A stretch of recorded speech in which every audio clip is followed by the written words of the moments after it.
Hey everybody, Mike Slifer here in the First Alert Forecast Center, bringing you another First Alert Weather Extra. And we certainly have a lot to chat about, but we actually want to jump right into something that you likely saw in the push from our app. Rain. That's right. We actually have shower chances on the way. Not one, but two next week. So we'll start off with Tuesday, 7 a.m. Pretty good model agreement this far out. We're still several days out, of course. And we are dry to begin the day on Tuesday.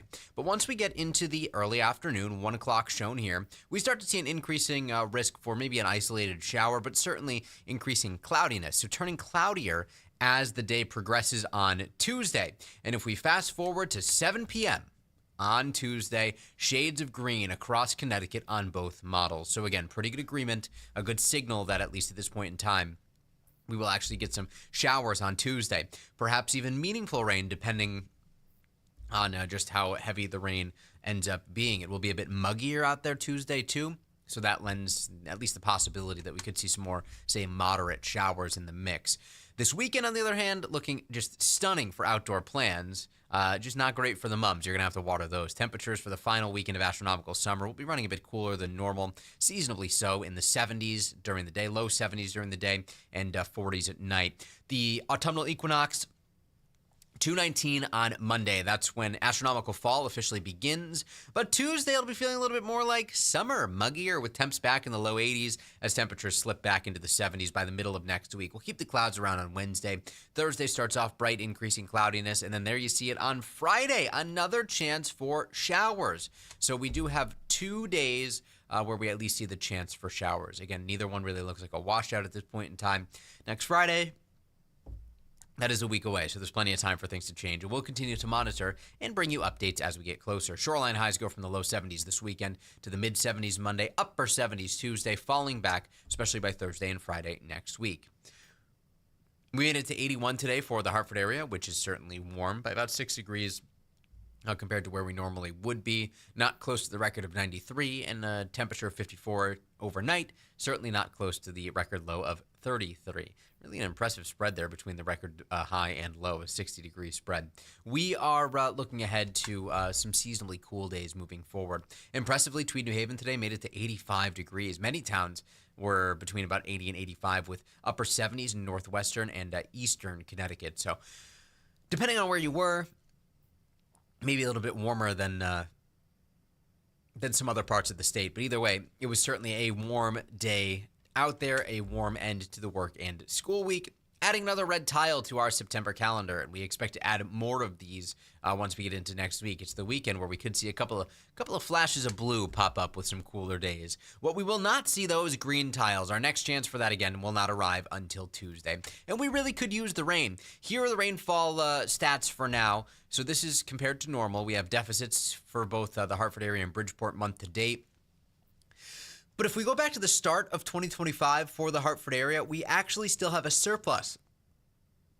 Not only that, but it's a surplus of almost 2 inches of rain. Whereas in Bridgeport, we have a deficit of about 11 inches, just over. So we'll see those numbers. We'll see that surplus get chipped away at here, and that deficit will continue growing. First Alert Live Radar is Connecticut's only live radar. We have nothing to track outside right now, and we do not anticipate that to change. Our iCam view here in New London showing clear conditions at 63. Winds are to the north at 5 miles per hour. We'll take you live to our iCam in Old Saybrook, looking good out there along the shoreline. And we'll finish off with a live look in Rocky Hill, looking north to the Hartford skyline. Very quiet and tranquil evening here in Connecticut, and that's leading to a pretty quiet night, too. Temperatures are falling across the state now. We're already down to 57 in Salisbury. New Haven coming in at 69 currently. Hartford, Brainerd at 69. But just up the road, Tolland, Willimantic 59. 65 in Windsor-Loch, 61 in Norwich, 61 in Putnam. Big temperature disparity depending on where you are. We even have parts of Fairfield County that are still in the lower 70s. But eventually, those numbers will all come in line. As the night goes on with clear skies, calm winds, and a rather dry air mass in place, temperatures fall through the 60s and through the 50s. Look at where we bottom out tonight. 43 in Sharon, 44 in Goshen, 45 in Winstead, 47 in Granby and Suffield, 48 in Thomaston, 49 Bristol. We're forecasting temps near 50, Windsor, New Britain, Southington, Glastonbury, 47 in Ellington tonight, 46 in Stafford, 47 in Pomfret, 48 in Plainfield. Shoreline towns will go into the lower 50s, even some mid-50s out there. Inland from there, 48 in Salem, 49 in Colchester and Portland. So temperatures, we'll say, in the upper 40s and low 50s, maybe some mid-50s in parts of southwestern Connecticut. It is worth mentioning that on nights like this where we have these clear skies, calm winds, dry air in place, and since the nights are a little bit longer, it is possible that some of these numbers could be a little overdone. For example, 55 in Brantford, 56 in Milford, maybe just a little bit too mild. But we'll be watching, of course.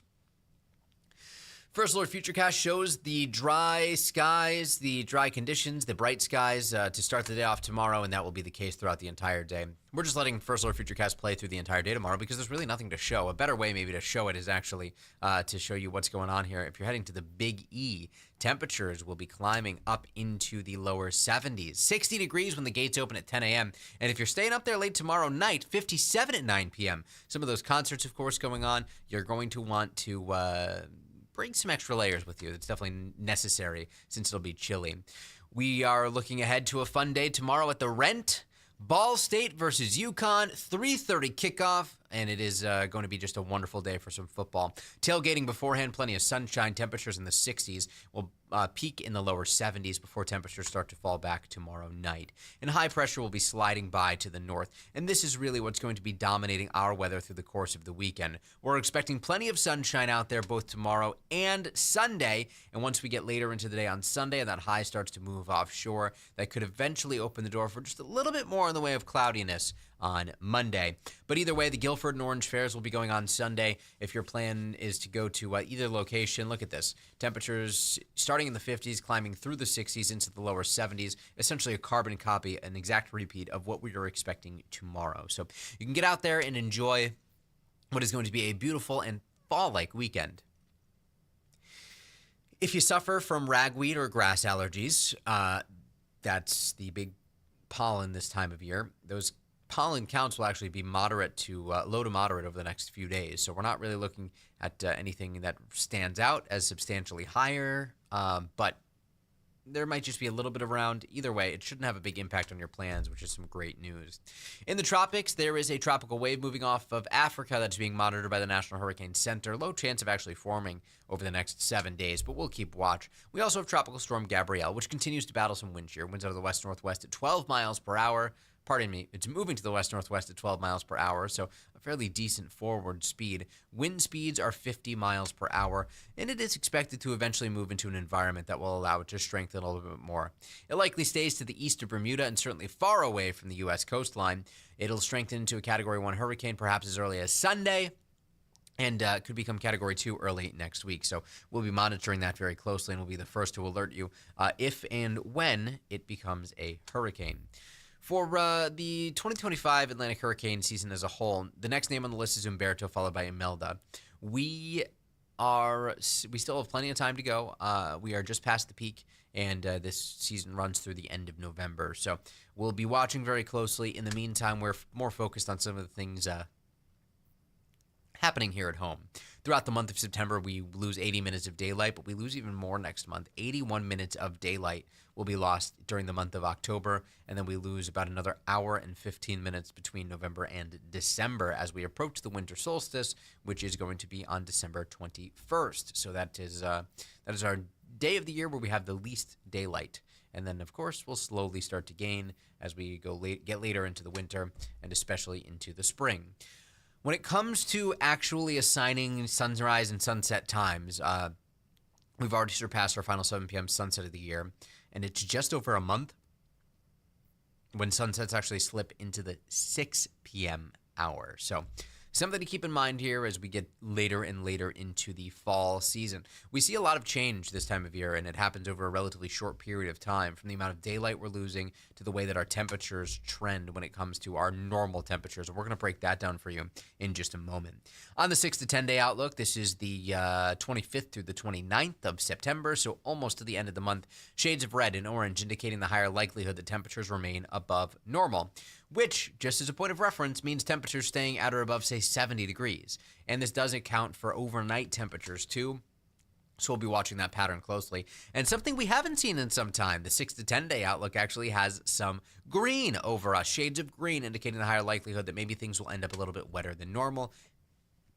As we've been mentioning, we could really use the rain. Here is a look at the bar graph for normal high temps.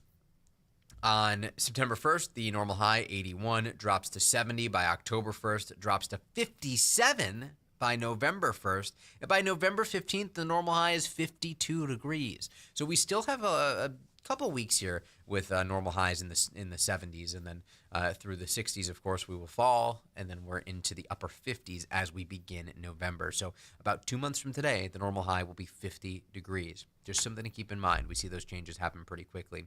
We're still looking at a pretty nice 7-day forecast here. First alert 7-day forecast with 2 chances for showers Tuesday and Friday. That's it for our first alert weather extra. We hope that you had a wonderful week and are going to have a wonderful weekend. We'll be back on the wax at 10 and on Channel 3 tonight at 11 with another check of your forecast. Don't forget to tune in tomorrow morning at 5 a.m. and then again tomorrow evening for any updates on the weekend forecast to see how things could affect your plans heading into the week. Thanks for joining us on this First Alert Weather Extra. They will return Monday morning.